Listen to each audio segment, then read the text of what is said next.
Don't talk, be quiet. And so he had to go out and he had to face the people. He goes out and he can't even talk. They're wondering, he's been in there longer than they normally in there. He's been in there for a long time, so he must have something really big to give us from God because he's been in there all that long time. What does the priest have to say?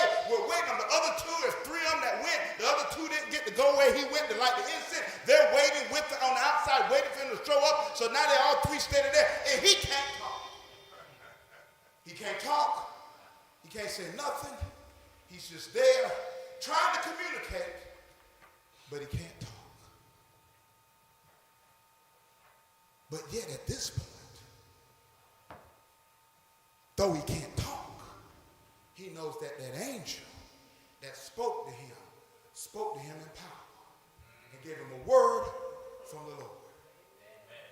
Third point I give you, that soon move out your way, is that hope will make you move. Hope will make you move. Sometimes if you got hope, you can't stay still, and hope will make you move. God told Abraham, I need you to go to a land you've never been before, and hope in God made him move.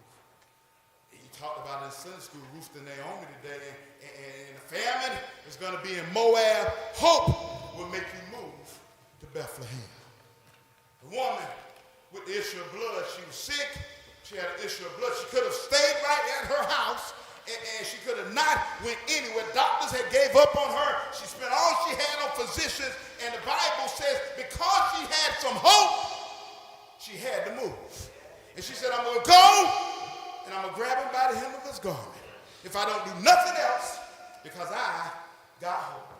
The 10 lepers, we talked about them Wednesday night. The 10 lepers, they came to Jesus and wanted to be rid of their leprosy. And he said, if you got some hope, you got to move. And he said, go see the priest, you got to move.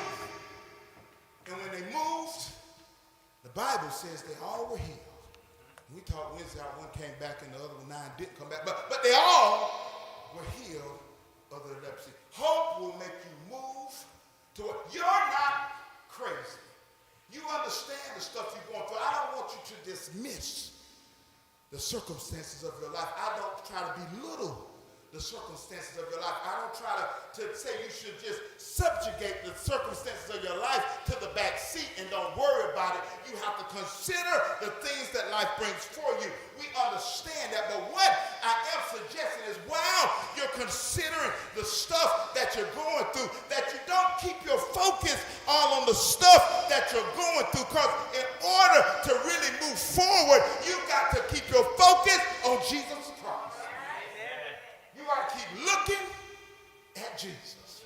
Because when you look at Jesus and that's your focus, you can stay right where you need to be. And when I told you last week, when he say move, you got to move. When he move, you be ready to move.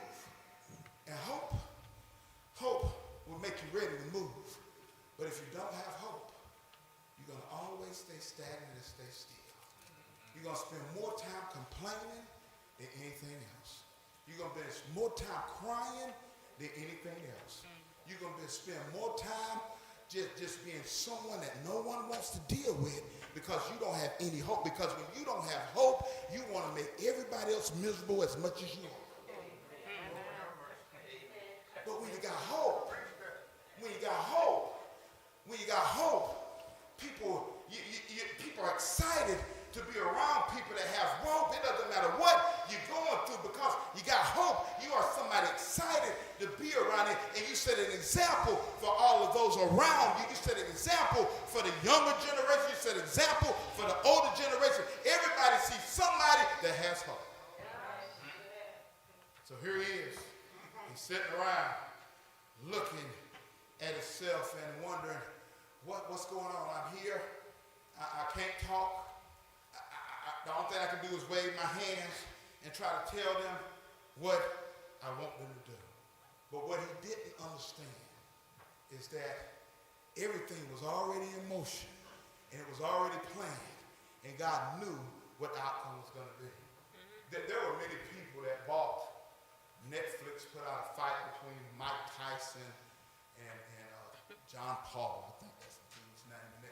It was a big seller, and Mike Tyson, probably about 60 years old, trying to fight, and everybody paid their money to see the fight because they remember the 20-year-old Iron Mike Tyson. So they got Netflix, and everybody watched it on Netflix to see a fight where Mike can't no longer fight like he used to fight. But they made a whole lot of money on the fight. And many people feel like because of the millions upon millions that they made and